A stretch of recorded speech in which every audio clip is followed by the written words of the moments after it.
Bueno, muy buenas tardes para todos. En la tarde de hoy vamos a tener la presencia del profesor Jorge Roig, un invitado desde Argentina para hablar acerca de los temas del entrenamiento de la fuerza y desde el punto de vista biológico y fisiológico, haciendo ese aporte a la ciencia como tal. Esperando que el profe se conecte.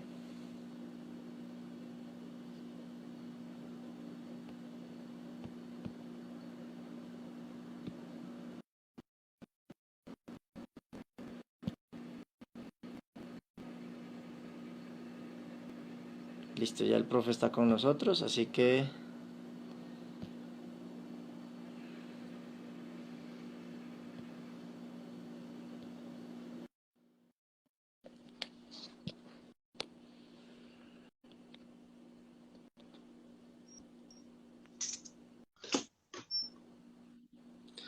profe Jorge, muy para usted y para todos los que Hola. están en línea.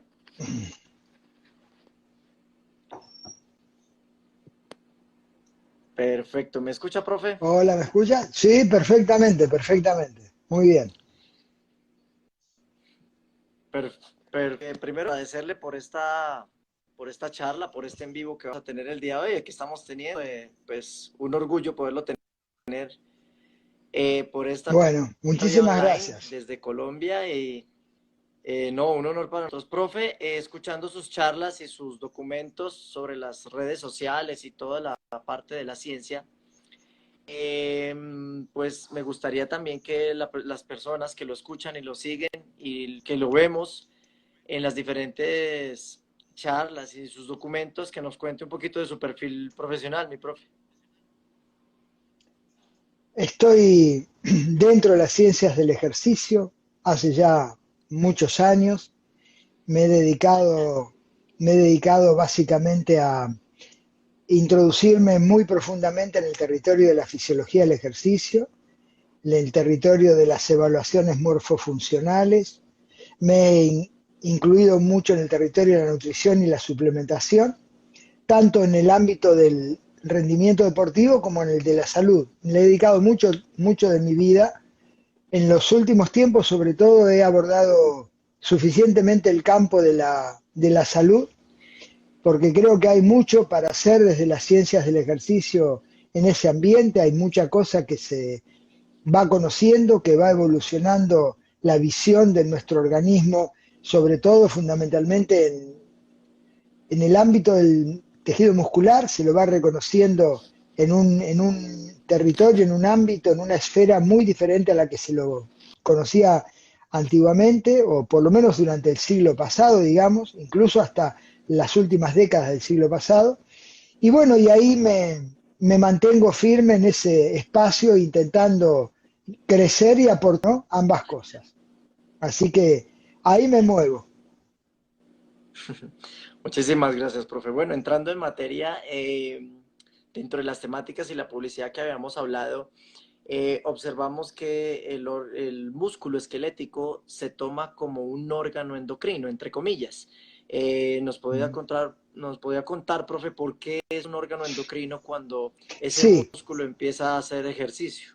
sí, porque, digamos, en los últimos años se ha puesto mucho énfasis en el estudio del músculo a partir de observarse que cuando él estaba sometido a contracción de diferente magnitud e intensidad, ciertas sustancias se generaban en él y se iban liberando, y de alguna manera establecía también un cierto control sobre otros órganos y tejidos, especialmente cuando los otros órganos que también son capaces de producir ciertas sustancias, él podía controlar especialmente aquellas que tenían alguna manera de presentarse como agresivas para el entorno biológico.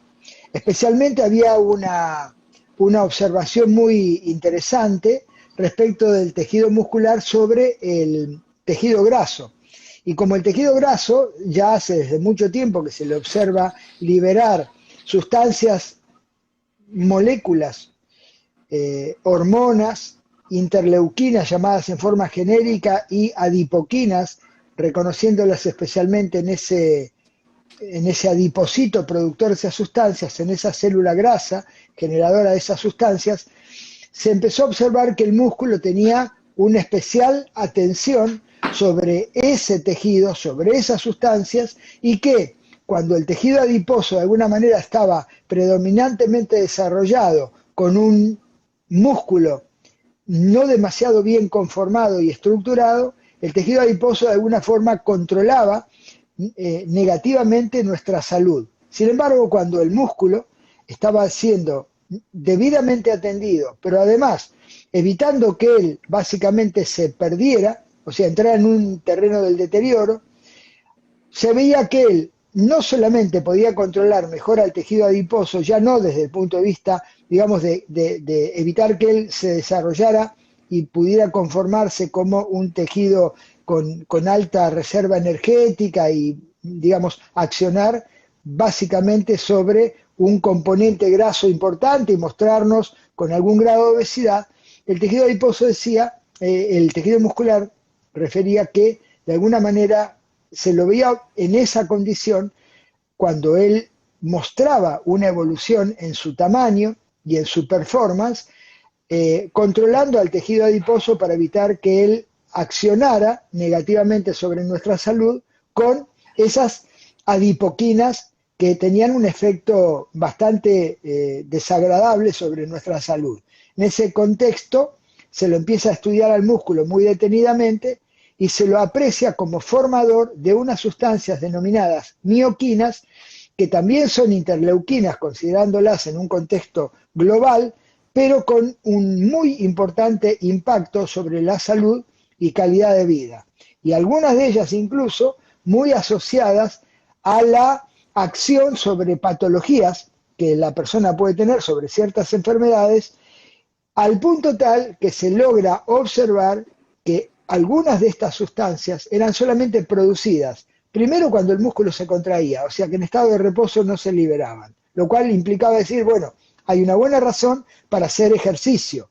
Y por el otro lado, también se las veía siendo liberadas por ciertas fibras musculares y no por cualquiera. O sea, nuestro músculo está constituido por diferentes tipos de fibra muscular y se observaba que ciertas fibras producían unas sustancias plenamente identificadas con nuestra salud, con la protección a nuestro organismo relativamente a ciertas enfermedades que podíamos tener, y lo que llevó básicamente a considerar también un replanteo del modelo de ejercitación que debía recibir la persona, porque se observaba que ciertas actividades de muy baja intensidad no las producían, pero aquellas de muy alta intensidad que comprometían un tipo de fibra muscular sí eran generadoras de esas sustancias que se las veía altamente protectivas e incluso en algunas circunstancias accionantes sobre enfermedades muy propias de las sociedades occidentales y de la época que transcurrimos, ¿cierto?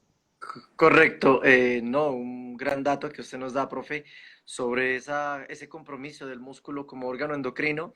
Y a pesar de que la ciencia va avanzando y hay muchos estudios, se ve que la población está aumentando esos indicadores de sedentarismo y de patologías o enfermedades por estar quietos.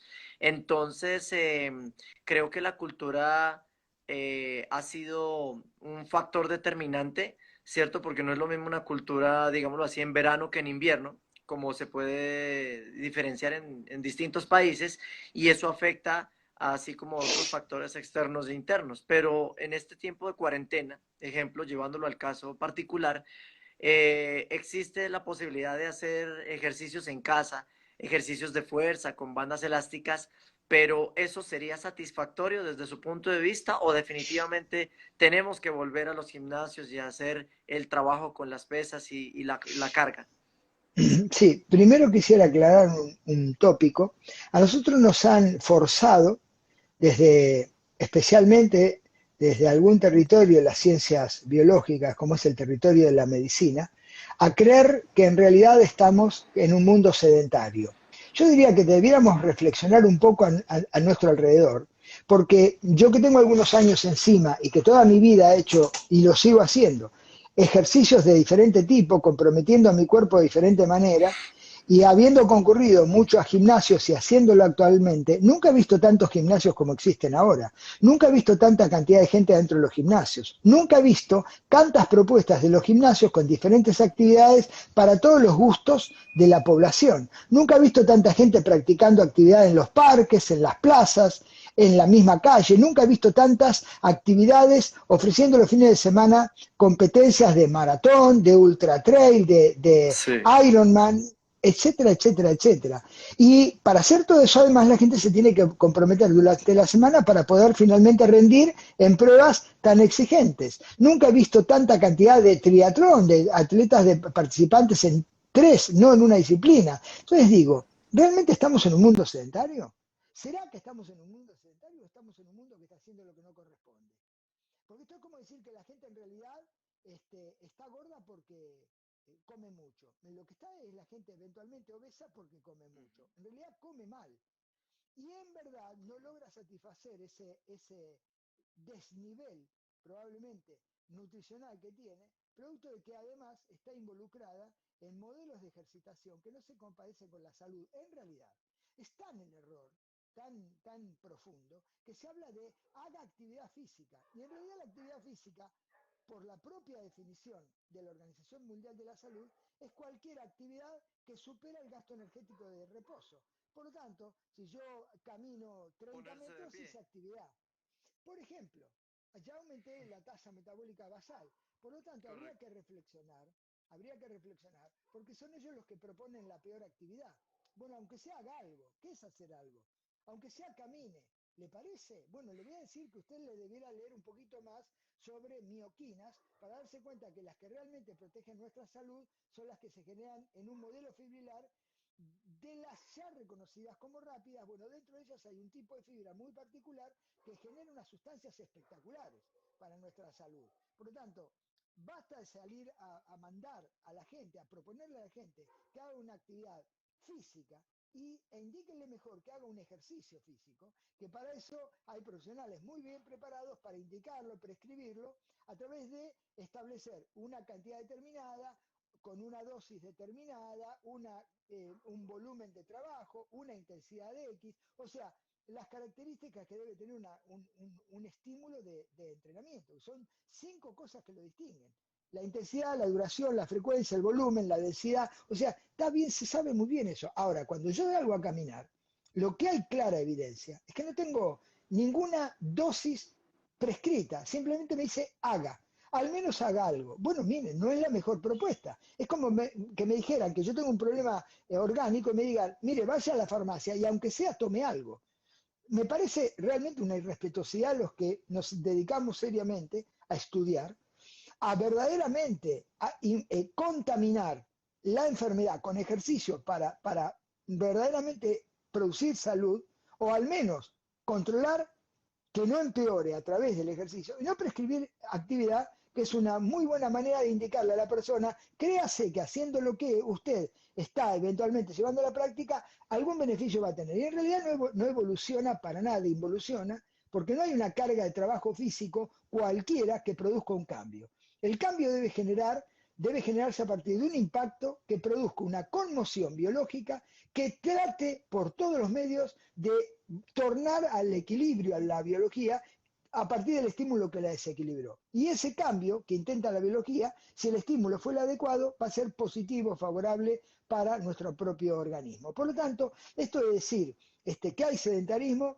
a mí no me alcanzan las estadísticas que manejan, porque también las estadísticas tienen tendencias, muchas de ellas están muy alejadas de una verdad que podría expresar la estadística relativamente a quién hace y quién no hace. Por el otro lado, las propuestas de la Organización Mundial de la Salud son vergonzosas, realmente vergonzosas. Cuando proponen de que al menos camine 10.000 pasos por día. Bueno, realmente es vergonzoso porque le sigue proponiendo lo que ellos mismos critican, que es admitir que la sarcopenia es una enfermedad, admitir que esa sarcopenia, que es la pérdida de tejido muscular, producto de no hacer exactamente lo que corresponde, cuando lo están proponiendo a través de una alimentación absolutamente empobrecida en proteínas, por tanto potencia la pérdida de masa muscular, y encima le propone que camine, otro que potencia la pérdida de masa muscular. O sea, creo que cabe una reflexión en estas organizaciones que verdaderamente en algunas cosas dejan bastante que desear a la hora de analizar propuestas. Eso por un lado.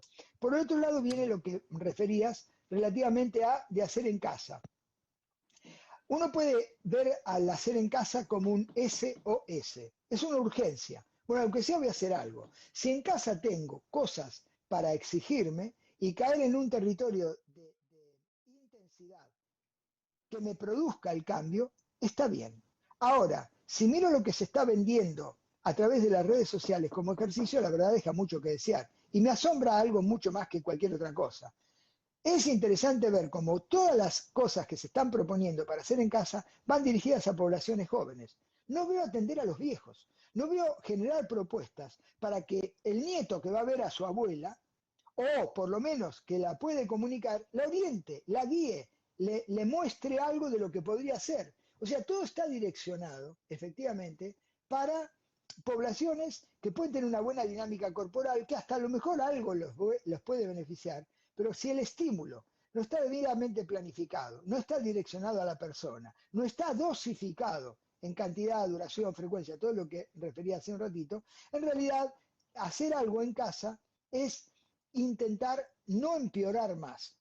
Ahora, no es garantía de nada. ¿Por qué? Porque para yo lograr una conmoción biológica, deberé tener no solamente un estímulo planificado, sino la posibilidad de que este estímulo tenga una determinada dimensión que me lo dé algo a lo cual yo pueda apelar, dosificarlo y aplicarlo. Hay gente que tiene una escalera en la casa para subir a planta alta, bueno, ok, tal vez le sirva. Hay otra que no tiene rigurosamente nada, tiene una silla. Bueno, ¿qué hace con la silla y la mesa?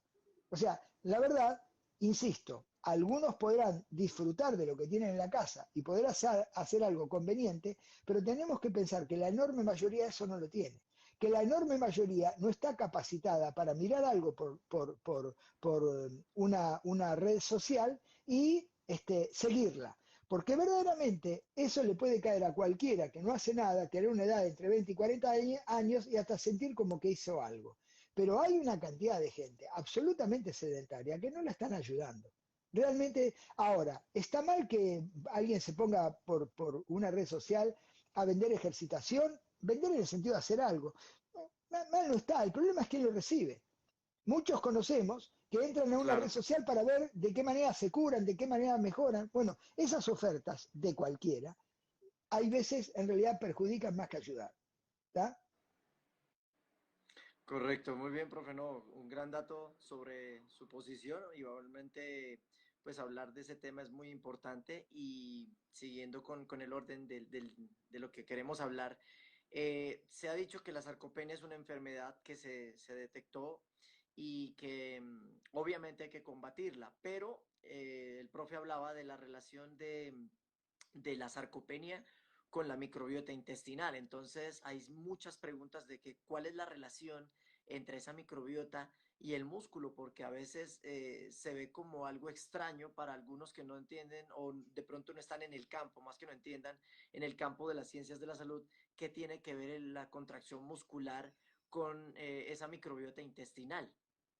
Bueno, primero voy a establecer un vínculo bastante interesante. Justamente el año pasado, estando en Medellín, Sí, este, me encontré en un congreso mundial en el cual fui invitado a participar, me encontré con un queridísimo amigo, de ahí justamente colombiano, donde hay profesionales dignísimos, de un nivel tremendo por el mundo, en mi área, verdaderamente Colombia es una fábrica de brillantes profesionales en mi área.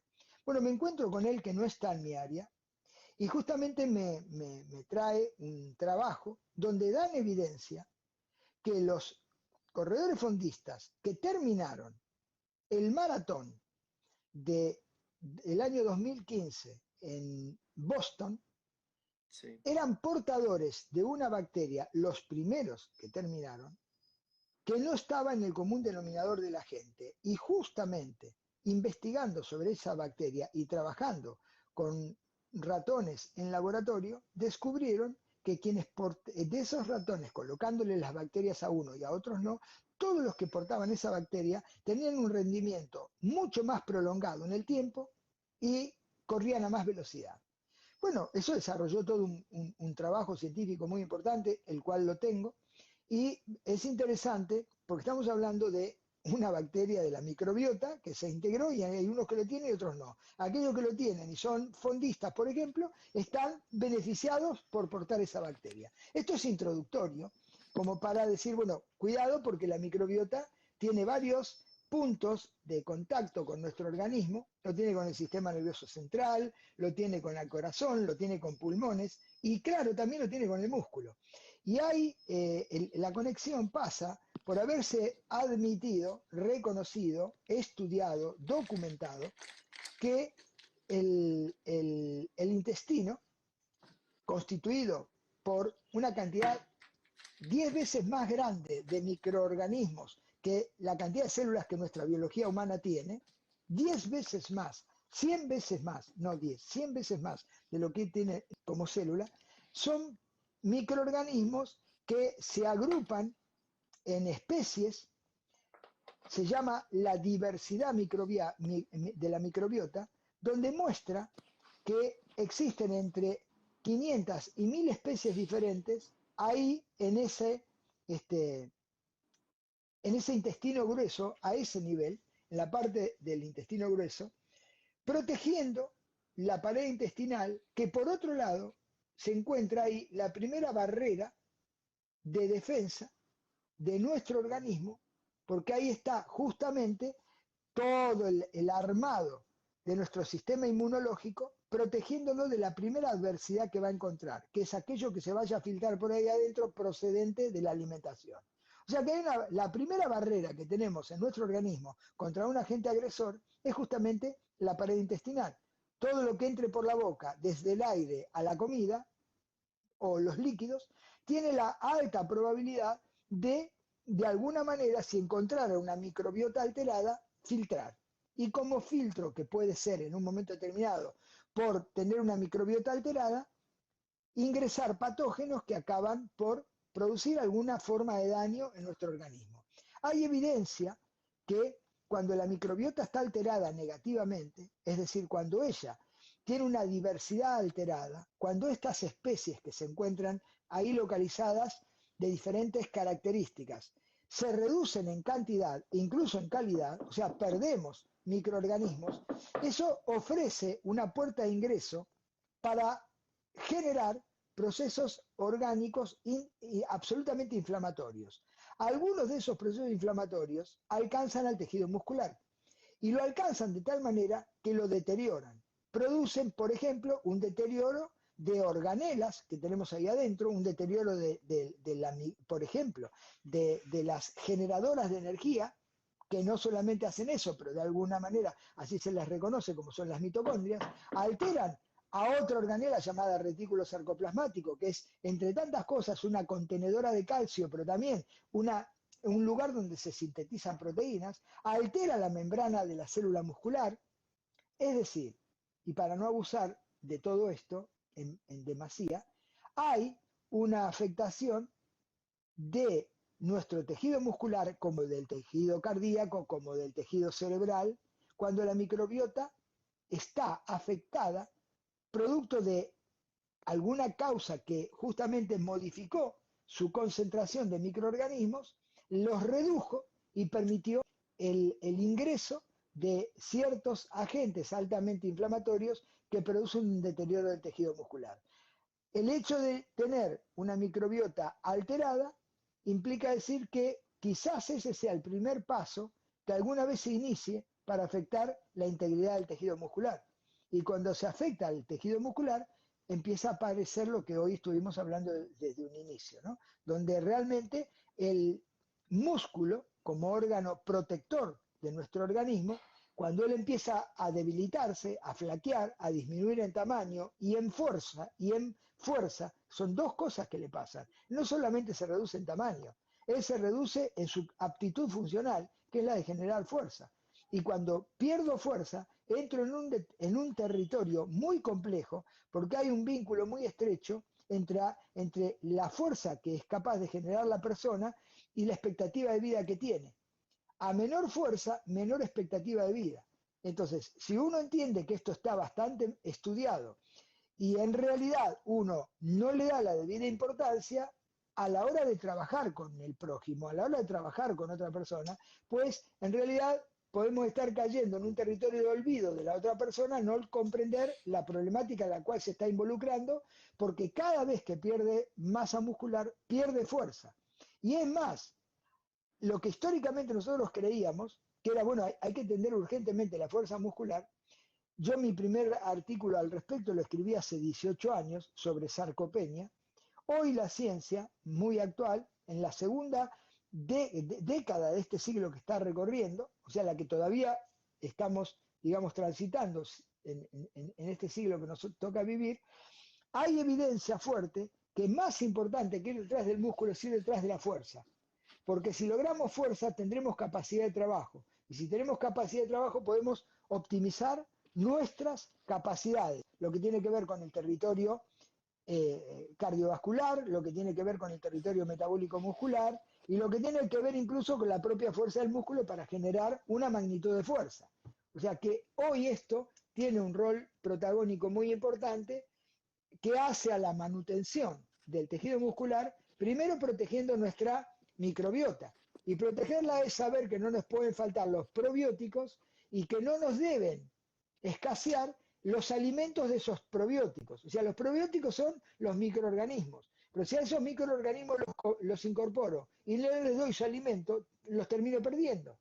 Por lo tanto, a la atención del músculo la comienzo por la alimentación. Y la alimentación no es comer lo que debo. Porque si comiera lo que no debo, hay alta probabilidad que efectivamente tenga un deterioro de mi microbiota intestinal que termine impactando entre tantos lados también en el músculo. ¿Bien? Muy bien, claro que sí. Entonces, profe, en ese caso también la pregunta surge en cómo sería o cómo se haría para poder proteger esa microbiota intestinal. Y usted le está diciendo que los probióticos son importantes, pero para la persona que desconoce de este tema diría, bueno, yo, ¿qué debo hacer aparte de entrenar para poder contrarrestar esos efectos? Bueno, creo que la simple respuesta es ver a un profesional del área. Cualquier nutricionista va a poder satisfacer la demanda y entonces lo que yo le propongo es que vea a un profesional, se asesore debidamente y atienda lo suyo. Desde el ejercicio hay un vínculo estrecho entre la salud de la microbiota y el ejercicio que uno hace. Ese vínculo es lineal. O sea que yo, haciendo ejercicio, tengo más protección de mi microbiota. Ahora, Ok, perfecto. lo que coma es central. No puedo evitar o no puedo descuidar la calidad nutricional. Ahí es donde va a estar muy bien conducida la persona a través de profesionales del área de la nutrición, llevándola hacia el territorio que corresponde a esa microbiota, nutriéndola y aportándole microorganismos. O sea, uno podría hablar suficientemente de qué alimentación ingerir. Tenemos una desventaja que es la que probablemente mucha gente maneje los términos o las denominaciones propias del alimento con otro nombre y apellido. Porque bueno, yo soy argentino, desde acá puedo nombrar un determinado alimento que no se corresponde con el nombre que tiene en otro país, ¿verdad? Sea como Sí. fuere, creo que la respuesta más prudente mía tiene que ver por sugerir fuertemente que busquen profesionales que están muy bien formados en ese territorio y que les van a dar las respuestas adecuadas para decirle, mire, usted debiera, además de su alimentación, no descuidar esto. En realidad, lo primero que va a hacer es un interrogatorio nutricional para detectar si ya no lo tiene incorporado en su alimentación cotidiana y no ser redundante con la propuesta. Pero en todos los casos, si estuviera bien orientada la cosa, bueno, analizaría cuál es su alimentación diaria, lo que nosotros llamamos el día gástrico, a ver qué pasa por el estómago un día cualquiera, habitual, y a partir de allí analizar, bueno, le hago las preguntas pertinentes y usted come aquello y ha ingerido tal otra cosa. Bueno, desde ese territorio se va a orientar debidamente la persona que la está atendiendo desde el territorio nutricional para indicarle lo que debe comer. Bien, por otro lado, si buscan probióticos y prebióticos en Internet, seguramente que van a encontrar una información suficiente en territorios bien admitidos como de credibilidad fuerte para decir, no, lo que me están diciendo acá es correcto. Además uno lo puede comparar, bueno, me lo dijo esto, me lo dijo aquel, me lo dijo el otro, pero quien me los está informando son entidades vinculadas a las ciencias de la nutrición, por ejemplo, bueno, confío en ello. Igualmente, siempre es mejor recurrir a un profesional. Correcto, muy bien. Muchísimas gracias por ese dato, profe. Y bueno, en el transcurso de la semana y de los días anteriores habían surgido ciertos detalles en cuanto a un tema que es bastante emocionante, como la biología molecular y las proteínas a la hora de hablar de ejercicio. Entonces, muchos compañeros, colegas, me habían hecho la interrogación de que, bueno, ¿qué es eso de la MPK, la mTOR, y que se habla en este momento Mm. de tanta proteína y tanto microambiente, digámoslo así, que de una manera bastante fácil, como usted la domina, profe, mostrarle a la gente qué es ese cuento de la MPK, el mTOR, y por qué influye tanto a la hora del ejercicio hablar de esas proteínas. En realidad, lo que hoy se está estudiando y conociendo cada vez con mayor profundidad es que en nuestras células, yo me voy a circunscribir al músculo, pero en todas las células de nuestro cuerpo tenemos de estas moléculas que voy a hablar. Se reconocen que hay ciertas proteínas de función enzimática, son proteínas quinasas.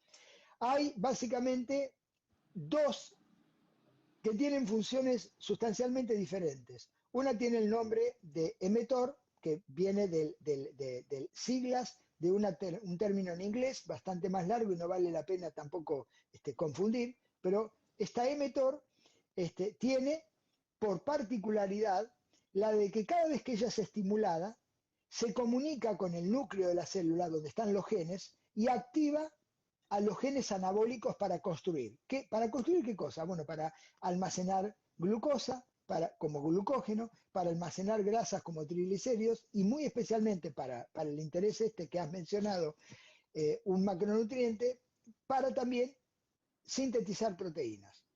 Lo que nosotros sabemos, lo que la ciencia, es que debemos vivir en un estado de equilibrio proteico que se llama proteostasis. O sea, si yo pierdo proteínas, deberé recuperarlas de tal manera de mantenerme el equilibrio. Perdí 10, recupero 10. Esto es una cosa de todos los días. El vivir implica perder proteínas y recuperarlas. ¿Cómo las pierdo? Por la propia vida. ¿Y cómo las recupero? Por la alimentación. El tema es que lo que recupero, que reconstruir, con lo que recupero nutricionalmente hablando, tengo que ir a reconstruir lo que voy perdiendo todos los días también. Se me deterioran y mi organismo por todos los medios intenta sacar aquello que está deteriorado para mantener la salud proteica también. Ahí es donde hay evidencia que a la hora de querer reconstruir proteínas, esta proteína, cuando es activada, sobre todo se activa por altas concentraciones de aminoácidos, ahí adentro, o sea, de los constituyentes de una proteína. Las proteínas son una suma de aminoácidos vinculados entre ellos. Cuando la proteína se activa para una degradación, se separan sus componentes que son los aminoácidos. Estos aminoácidos, cuando aparecen, por ejemplo, por entrenamiento, pasa esto. Se produce una gran degradación de aminoácidos, o sea, de proteínas al formato de aminoácidos, y esta alta concentración activa la mTOR para que al final del ejercicio se resintetice, o sea, se vuelvan a formar las proteínas que fueron degradadas. Si el entrenamiento es el específico, incluso aumenta la cantidad relativamente a lo que había antes. Produce más proteínas para mejorar, por ejemplo, el rendimiento muscular. Opuestamente, y esta forma entonces una vía de señalización se llama anabólica, o sea, cada vez que se la activa, sintetiza proteínas, por ejemplo. Hay una vía de señalización energética. ¿Cuál es? La de AMPK. La AMPK es una molécula que cuando alguna particular razón la sobreestimula, ella activa todo un sistema para garantizarnos a nosotros que tenemos la energía suficiente para esa condición. O sea, es una molécula que se activa ante la carencia energética. Por ejemplo, hacemos un ejercicio, aparece una concentración muy elevada de subproductos energéticos, por ejemplo, se rompió ATP, que es la molécula energética por naturaleza, la única en definitiva que le da energía al músculo, por ejemplo, en realidad a cualquier célula, pero al músculo acá que estoy hablando, y de esa degradación de esa molécula surgen moléculas más pequeñitas, para hablar lo más fácil que pueda, llamada ADP y AMP. Bueno, esas moléculas activan a la AMPK cuando se denota que hay inmensa cantidad de estas moléculas que han venido desde otra mayor, desde la ATP, y estas moléculas de inferior categoría energética activan tremendamente a la AMPK para que ella regenere a través de la conexión con sistemas de resíntesis, regenere ATP y a nosotros no nos falta energía. Es vital para vivir. O sea, ella cuando es activada garantiza que no nos falte energía. Por ejemplo, se activa tremendamente cuando entramos a dieta. Nosotros entramos en un territorio hipoenergético porque hemos decidido suspender la carga energética habitual y comer menos. Bueno, ella se activa porque detecta que inmediatamente estamos en un déficit energético y hay que garantizar que no le falte la energía a cualquier que se la esté activando. Y esto es importante saberlo porque cada vez que ella se activa inhibe a la mTOR. O sea que cada vez que nosotros entramos en una estrategia dietaria hipocalórica, ella, con tal de garantizar la energía para la célula, frena la mTOR. ¿Para qué la frena? Para evitar que la mTOR le robe la energía para construir proteínas. Sabe que para construir necesita energía. Entonces la inhibe para ella. Bueno, pero esto tiene un riesgo tremendo, porque lo que está favoreciendo es la detención de la síntesis proteica y cuando se inhibe el anabolismo, se estimula el catabolismo. Por lo tanto, termino perdiendo proteínas. Todo lo que sea una dieta hipocalórica funciona igual que una dieta hipoproteica. Inhibe la síntesis de proteínas y activa su catabolismo. ¿Por qué lo activa? Porque dice, si yo necesito energía, le saco a cualquiera, inclusive a los aminoácidos. Los mete adentro de la mitocondria y los degrada, pues tiene 6 puertas de entrada a la mitocondria para aminoácidos, mientras que tiene una puerta única para los azúcares, exageradamente 2 bajo ciertas circunstancias, y la grasa una única entrada a la mitocondria, mientras que los aminoácidos tienen 6 puertas de ingreso. Entonces, a la célula le resulta fantástico degradar proteína. Dice, yo en realidad aminoácidos, degrado aminoácidos y utilizo para energía que me está faltando. Si me acaban de avisar que estoy en déficit energético porque se activó la AMPK. El costo es inhibir la mTOR.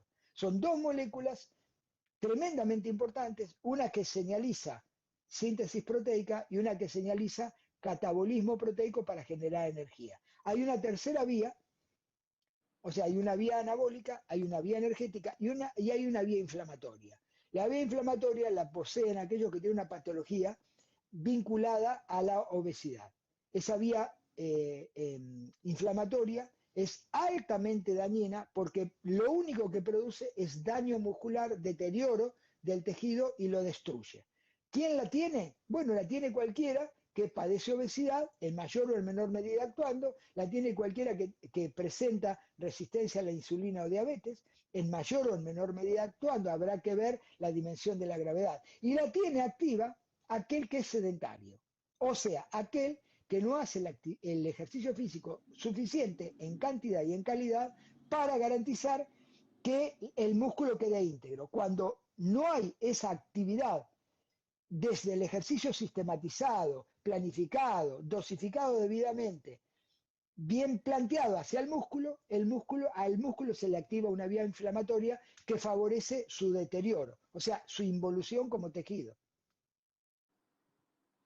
Perfecto, bien, ¿no? Eso es un dato muy importante porque precisamente al revisar esos comportamientos, digámoslo así, hay mucho por leer y mucho por aprender y pues de la manera en como usted lo narra, profe, pues me parece algo muy elemental conocerlo y abarcando ese Mm. tema, ha existido una controversia de que en el mundo del fitness se decía, bueno, el que quiere bajar de peso, primero el cardio, después las pesas o viceversa, y la AMPK y la mTOR nos dice, bueno, ellas se pueden empezar a interferir y eso, ¿cómo se podría deducir ese tema de que qué es primero, como le pregunta a la gente, qué viene después o qué debo hacer de acuerdo a esas proteínas y moléculas? Bien, desde ciencia eso está muy claro, está muy confundido dentro del gimnasio, pero dentro de la actividad científica eso está claramente observado. No hay, sí, el punto de partida es esto. Yo puedo combinar la actividad de fuerza con la actividad, llamémosle, a mí no me gusta, pero llamémosle así, aeróbica o de cardio. Sí, Sí sabemos por qué no le gusta lo da, aeróbico. está bien. Bueno, sí, Vale. sí, sí, sí. ¿Puedo hacer las dos actividades sin ningún problema? Claro que sí. ¿Cuándo surge el inconveniente? Cuando yo quiero mejorar una o ambas. O sea, yo quiero mejorar mi perfil metabólico aeróbico y Sí. quiero al mismo momento mejorar mi perfil de volumen muscular, por ejemplo, ganar masa muscular, quiero hipertrofiar. Bueno, si quiero ganar las dos, pierdo con las dos. Ahora vamos a mirar que con una quiero ganar y después le largo la otra. Entonces digo, bueno, no, yo hago hipertrofia y después me voy a correr al treadmill, A la no maratón. sé, Ujú. digo, no, no, en el gimnasio, en Ah, un ok, treadmill, la banda en una corredora. caminadora o cinta, no sé cómo la Sí, llaman ustedes. Bueno, y sí, yo hago eso y en el momento, o sea, cuando yo termino de hacer fuerza, ¿qué pasa con la mTOR? Está hiperactiva, ¿por qué? Porque todos los aminoácidos degradados en el entrenamiento de fuerza están sueltos ahí en el interior de la célula muscular y van y activan la mTOR. En el momento que me pongo a hacer la actividad de ejercitación en el territorio metabólico aeróbico, activo la AMPK. Ah, pero si activo la AMPK, inhibo la mTOR. O sea que la síntesis proteica que fui a buscar con posterioridad al entrenamiento de con fuerza la fuerza. Sí, me la inhibe la AMPK. Porque la AMPK activa e inhibe al mTOR. Entonces yo eso no lo puedo hacer. Entonces viene el otro que dice, perdón, bueno, vamos a hacerlo al revés. Entonces vamos a hacer primero cardio, diría, y después hacemos sí, fuerza. Bueno, les voy a aclarar una sí. cosa. El problema no es solamente molecular, el problema es también hormonal. Porque toda actividad de tipo metabólico aeróbico, toda actividad de cardio, toda actividad que puede ser estar en la cinta, en una elíptica, en una bicicleta, en el remorgómetro o bailando zumba o actividad propia de gimnasio, en verdad genera una depresión muy significativa, y es una cuestión biológica necesaria, genera una depresión de las hormonas anabólicas. Entonces, cuando yo las necesito, estén a full, ellas están deprimidas. Por lo tanto, si yo hago primero una actividad propia del territorio aeróbico y después hago fuerza, cuando hago fuerza, tengo todo mi sistema hormonal anabólico absolutamente deprimido. Entonces, sea porque activo moléculas antagónicas, sea porque estoy activando hormonalmente a mi sistema endocrino antianabólicamente, bueno, estoy favoreciendo la no reconstrucción proteica. Entonces, haga una cosa primero o la otra, inexorablemente va a haber una afectación del objetivo que fui a buscar. No lo voy a conquistar. O sea, poder hacerlo lo puedo hacer. El problema es que si lo disfruté, me encantó y estoy contento porque lo hice, ok, vamos adelante con eso. Si fui a buscar un objetivo, ahí está el problema. Porque no lo voy a conseguir si el objetivo está direccionado a hiper, por ejemplo, muscular o a cualificar mi aptitud en el territorio, ganar consumo de oxígeno, estimular fuertemente la hipertrofia y la hiperplasia de mitocondrias. Bueno, ahí hay conflicto de intereses, digamos.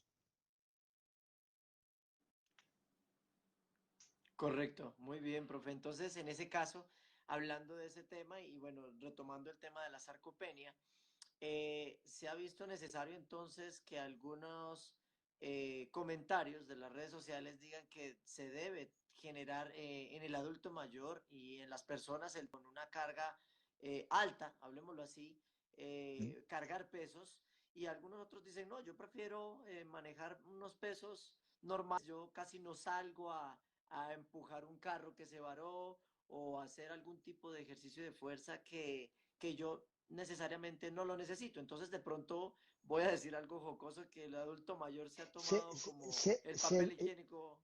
Se ha cortado mucho, no se escuchó prácticamente bien la última parte que has estado hablando. Ok, profe.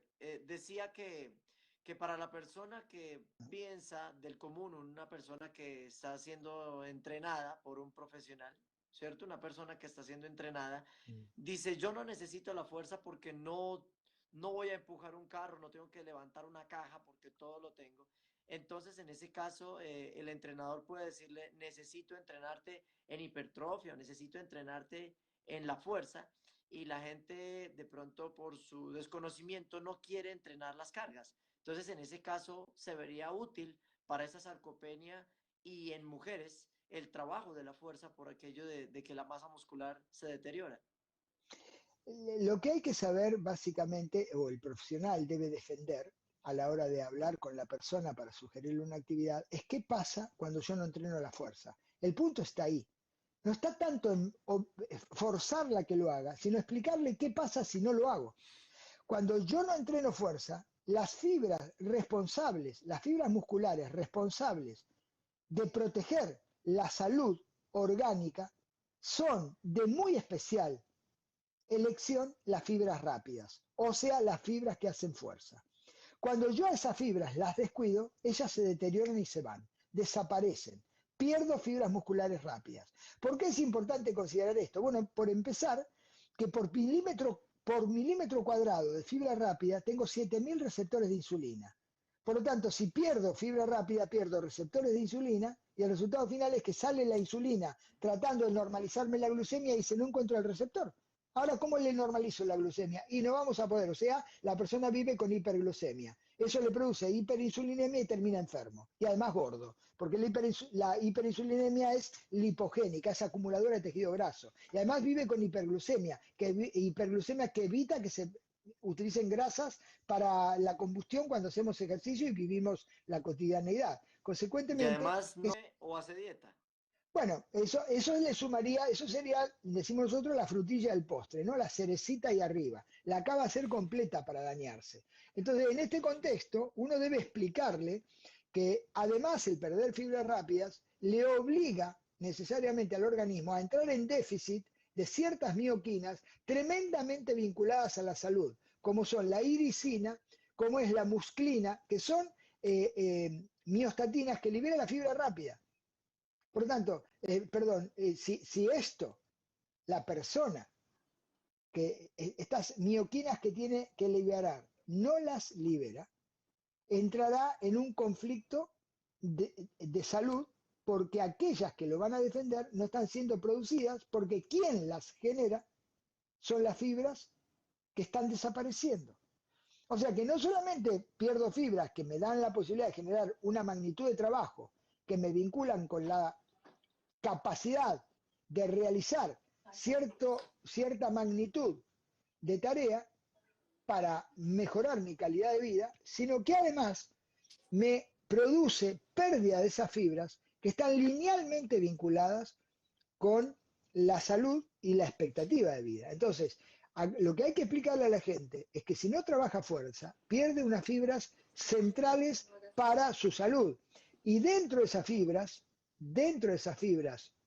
musculares, dentro de esas fibras rápidas, además hay receptores anabólicos muy importantes para lograr sostener el tejido muscular, para lograr sostener la producción proteica correcta. Por lo tanto, si nosotros no le explicamos la importancia de lo que tiene que ver con la fibra rápida y que de la única manera de mantenerla es con entrenamiento de fuerza, logramos seguramente tener un cliente adentro del gimnasio haciendo lo que no corresponde, pagando su cuota societaria mensual, pero perdiendo salud y calidad de vida porque no le hemos expresado el mensaje. Ahora, si se lo comentamos y a él no le importa nada, es su problema. Pero nosotros hemos cumplido con la obligación profesional de advertirle la importancia de trabajar la fuerza por estas cuestiones. Y esto va para el sedentario de 30 años y para el sujeto adulto mayor que tiene 80. Le corre el mismo mensaje para tratar de protegerle los años que le queden de vida. Correcto, muy bien. Entonces, en ese caso, para hablar del tema del entrenamiento de la fuerza, en el tema de la adaptación, como cuando arrancan los entrenadores con las personas y muchas de ellas buscan 4, 5, 6 semanas y luego se van pretendiendo que solamente ese entrenamiento sea satisfactorio para lo que han hecho en 6 semanas para ya todo el año activos. Entonces, en ese caso quiere decir que las complicaciones de, de no entrenar la fuerza se verían, como hacen las preguntas de los entrenados, a la semana, a las 2 semanas, ¿en qué momento se empieza a notar que se pierde la fuerza? A la semana se pierde un 20% de la fuerza ganada, en una semana de olvido del entrenamiento de la fuerza.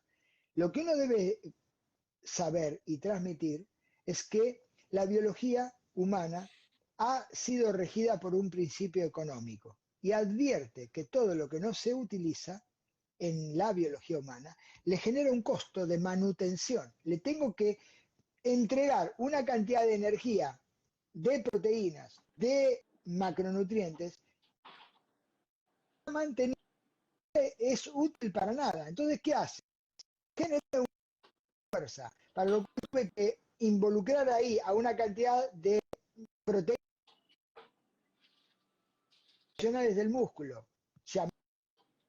Y ve que mi músculo no las usa, automáticamente entra en un proceso activo. Las pierde, las saca del camino, porque mantenerlas desde lo energético, desde la construcción de unidades, pero todo eso, que lo interpreta obviamente, se va. Así perdemos aptitudes que hemos ganado como consecuencia del entrenamiento. Hemos sido, digamos, muy adeptos al trabajo aeróbico. Bueno, dejamos de entrenar porque no nos gusta más ir. Ok, ¿qué pasa? Y entramos en el deterioro. Perdimos la aptitud. Antes corríamos siempre 1 hora y ahora corremos 10 minutos y nos cansamos. Bueno, porque todo aquello que había sido conquistado para permitirme correr 1 hora, cuando lo dejé de utilizar, lo deterioro. Es fácil verse la masa muscular. De repente entrenamos y la masa muscular nos crece, nos fuimos del gimnasio un tiempo y se nos achicó la masa muscular. Es una respuesta normal, natural, biológica y necesaria. Lo que le produce un impacto que le genera costos de mantención y no le rinde a la biología, porque no la ve trabajar, dice, fuera con esto que me produce en lo personal un costo innecesario de mantenimiento. Me genera gasto de energía, me genera obviamente la construcción a partir de proteínas que las voy a tener que ir a buscar a algún lado y en realidad lo que va a ir a buscar es a la boca porque no hay ninguna otra posibilidad que le ingrese y si encima come poco va a pasar lo mismo. Y bueno, ya que no come y que a mí no me da nada, yo le saco esto que tiene acá porque no es capaz de mantenerlo volitivamente, desde la voluntad a través de la ingesta. Entonces produce la pérdida. ¿Bien? Correcto. Y de acuerdo ya para hacer la última pregunta por el tema del tiempo, en ese caso vendría conveniente en algunos que hablan sobre el tema de que al músculo se le podría dar ese entrenamiento de la restricción del flujo sanguíneo o en el caso del anabólico como una solución a esa decadencia del músculo. ¿Cuál sería el aporte en el caso de esos dos Sí, tratamientos?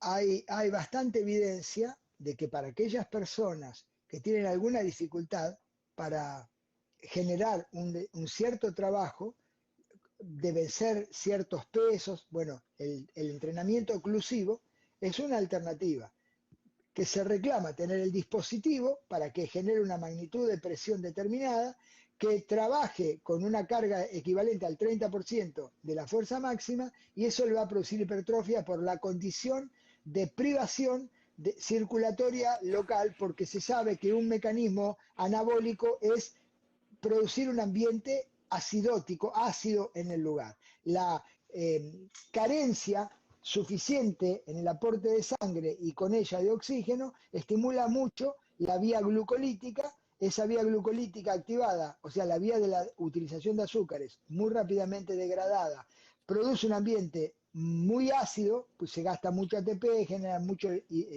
iones de hidrógeno, o sea, átomos ahí liberados que alteran el pH local y eso estimula la síntesis proteica. Se han hecho experiencias incluso muy interesantes con la persona caminando en oclusión y han logrado, incluso yo estuve hace un par de años en el exterior con científicos que están trabajando en eso y ellos han logrado hipertrofia de la musculatura de las piernas, caminata en oclusión. O sea, realmente un trabajo brillante porque evidentemente hay mucha gente que le va a resultar más fácil caminar que movilizar pesos y para esa gente el trabajo oclusivo es posible. Correcto. Y en el tema, creo que se cortó. Ahí ya. ¿Me escucha, profe? Ahí. ¿Sí me escucha? Aquí estoy, ¿eh? Sí, Vale, estoy perfecto. acá. Y en entonces, perfecto. Ya. En el caso de los anabólicos, entonces sería una alternativa para esa masa disminuida.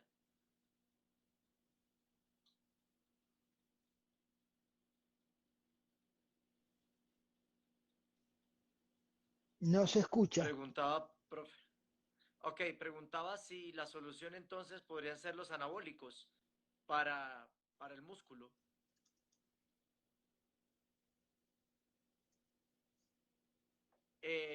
Sería una solución.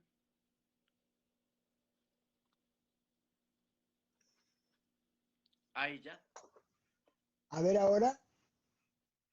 Ahora sí. Sí, ahora sí. Perfecto. Entonces podría ser una solución el tema de los anabólicos para ese deterioro muscular.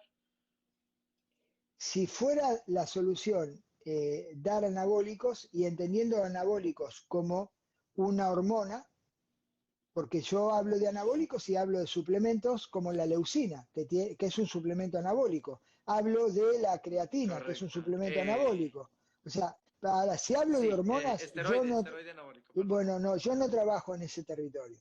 No, Ah, ok. no puedo hablar porque no es mi área de incumbencia. Creo que si hay alguien que ahí tiene que participar y en esas poblaciones es el médico. Él sí está absolutamente preparado, tiene toda la idoneidad para tomar decisiones. Yo no lo hago, yo no participo en eso, nunca lo hice ni lo voy a hacer. No, no me siento con idoneidad y responsabilidad profesional para invadir ese territorio de anabólicos.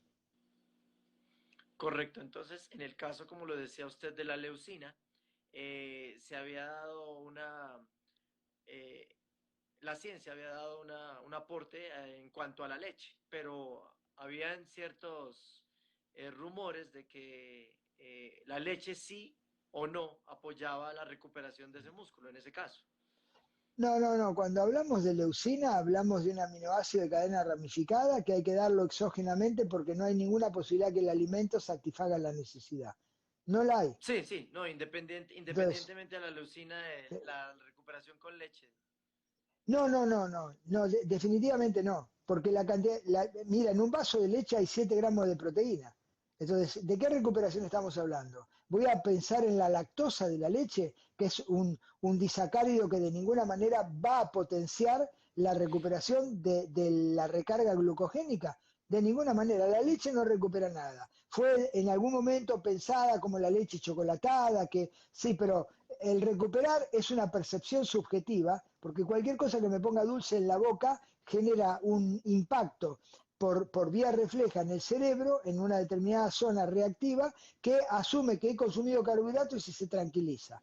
Pero de ninguna manera es algo que yo pueda asegurar que la leche va a tener un impacto anabólico y un impacto de recuperación glucogénica porque estoy tomando eso. No, eso es absolutamente descabellado imaginarlo. Correcto, vale, perfecto. Ya veo aquí el tiempo de cuenta regresiva, mi profe. 30 segundos ya para agradecerle esta hora de ciencia, esta hora de su aporte, de verdad de agradecerle por la aceptación de este momento tan increíble y pues muchísimas gracias por estar aquí y Bueno, pues escucharlo desde Colombia. bueno, yo soy muy agradecido, siempre con Colombia me ha tratado de la manera más maravillosa posible. He tenido